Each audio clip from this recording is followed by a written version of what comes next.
ભેસાણના જિલ્લા પંચાયત સીટના ઉમેદવાર ભૂપત ભાયાણી દ્વારા સ્થાનિક સ્વરાજ્યની ચૂંટણી અંગે આપી પ્રતિક્રિયા। Story report by Haresh Mehta Visavadar.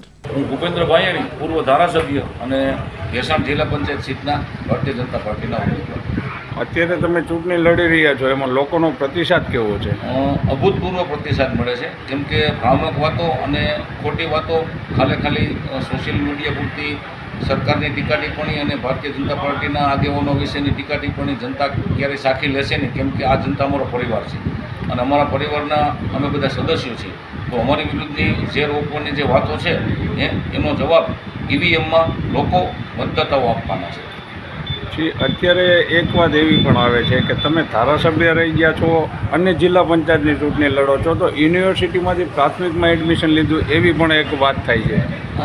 એ તો વિપક્ષ એવી ચર્ચા વાતો કરતો હોય છે। મહેન્દ્રભાઈ મશરૂ પોતે ધારાસભ્ય પણ હતા અને જૂનાગઢના કોર્પોરેટર હતા અને મેયર પણ હતા। તો કર્મ કરવું એ લોકશાહીમાં રાજનેતાનો એક ધર્મ હોય છે, રાજધર્મનું પાલન હોય છે। તો હું રાજધર્મનું પાલન કરું છું અને મારી જનતાને હું નેતૃત્વ આપું એમાં કશું ખોટું નથી। આ મારી જન્મભૂમિ છે, મારી કર્મભૂમિ છે અને આ જનતા મારો પરિવાર છે। તો એ પરિવારની રક્ષા કરવી, એ પરિવારને નેતૃત્વ આપવું મારી જનતાને, મારા તાલુકાને, એ મારી નૈતિક જવાબદારી છે અને મારી ફરજ છે, જે ફરજ હું બજાવવા જઈ રહ્યો છું। પહેલાં આમ આદમી પાર્ટીના ધારાસભ્ય રહી ગયેલા છો અને હવે પાછા ભાજપમાંથી તમે લોકોની સામે જાઓ છો, તો લોકો તમને સ્વીકારશે?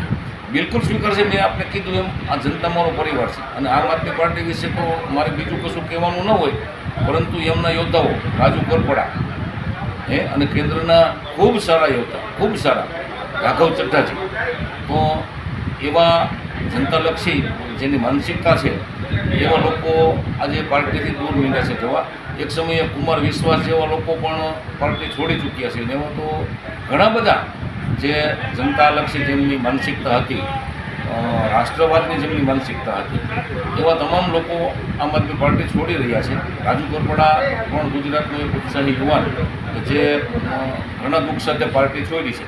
તો મેં પણ પાર્ટી છોડીને હું તો મારા સ્વગૃહે પરત ફેરું છું। ભારતીય જનતા પાર્ટી મારો પરિવાર છે અને એ પરિવારમાં જ હું જન્મેલો છું, તો હું મારા સ્વગૃહે પરત ફેરું છું। તો એવું કશું છે નહીં અને ત્યાર પછી તો જનતા આ 3-4 વર્ષથી હું જનતાની વચ્ચે જ રહ્યો છું અને ખૂબ જ વિકાસના કામોમાં પણ સહયોગ આપ્યો છે, સામાજિક કાર્યોમાં સહયોગ આપ્યો છે અને જનતાને નાના મોટા કોઈ પણ કામકાજ હોય તો અડધી રાતે મેં જનતાના કામો કરેલા છે। તો મારી જનતાને એવું કશું છે નહીં। અત્યારે હવે તાલુકા પંચાયત ને જિલ્લા પંચાયતની સીટો છે જે સ્થાનિક સ્વરાજ્યની, એ ભાજપની બોડી આવશે, એમાં તમે શું કહો છો? જિલ્લા પંચાયતની અમારી ચૂડા અને ભેસાણ બંને સીટો ભારતીય જનતા પાર્ટી ખૂબ જ મોટા માર્જિનથી જીતવા જઈ રહી છે અને તાલુકા પંચાયતની અમારી જે 16 સીટ છે એ 16 સીટમાં અમે સારા ઉમેદવારો જનતાને આપ્યા છે પાર્ટીએ। તો અમારા તમામ ઉમેદવારો ખૂબ જ મોટી લીડ સાથે ચૂંટણી જીતવા જઈ રહ્યા છે।